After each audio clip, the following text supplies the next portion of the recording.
Sa presidential elections ng Amerika, mapapansin mo po na medyo disproportionate ang atensyon na binigay sa ilang estado na hindi naman ganong kalaki.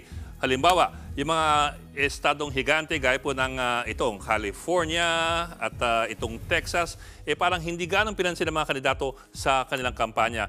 Dahil po mulat sa poll, kilala ang mga ito na bailiwick, for example, ng mga Democrats at ng mga Republicans. Kumbaga, ang mga estado kung saan sigurado na po sila, abay hindi na masyadong binigyan ng pansin sa kampanya. Ang mga mas binigyan ng atensyon ay mga tinatawag na swing states. Ito po yung mga estado kung saan dikit na dikit ang laban, sabay malaki ang makukuhang electoral votes mula sa kanila. Kaya sila po ang niligawan ng matindi noong kampanya. Sa 2024 US presidential elections, pito po siyang tinuring na mga swing states. Ang pinakamahalaga po ay ang Pennsylvania. 19 electoral votes ang hatid po ng estadong Pennsylvania. Sa matagal po na panahon, tingnan po natin dito sa 270towin.com, sa matagal na panahon, tinuring po itong bahagi ng Blue Wall, yung mga estado na traditional democratic strongholds. Sa 2 dekada, mula 2000 hanggang 2020, halos solid po Democrat ang kanyang mga boto. Maliban po sa isang taon, ang 2016 elections kung saan nanalo si Trump by a very, very small margin.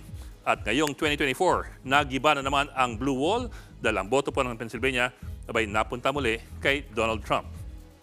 Isa pa pong mahalagang swing state ay ang Georgia. Meron pong 16 electoral votes. Dati pong Democratic, naging Republican noong 1964 elections dahil sa galit nila doon po sa Civil Rights Act.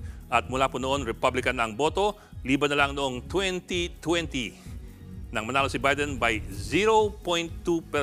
Very, very small margin. Ganoon din po sa North Carolina, 16 electoral votes. Malaki rin po. Mostly Republican ang boto, liban na lang noong 2008 elections. At ito po, ang Michigan. Taas natin ng konti. Okay. Ang Michigan, may 15 electoral votes. Wala pa pong resulta kanina ang Michigan pero maaring kontrobersyal ang suporta pinakita ni Biden at ni Harris sa Israeli war sa Gaza, lalo't lumalaki ang Arab-American population doon po sa Michigan. Pero ano pa man ang maging boto ng Michigan, huli na po ang lahat. Nasungkit ni Donald Trump ang White House matapos niyang makuha ang mayorya ng mga electoral votes ng Estados Unidos. Mga kapatid, Ed Lingaw po, maging maalam at may pakialam sa mga napapanahong balita sa ating bansa.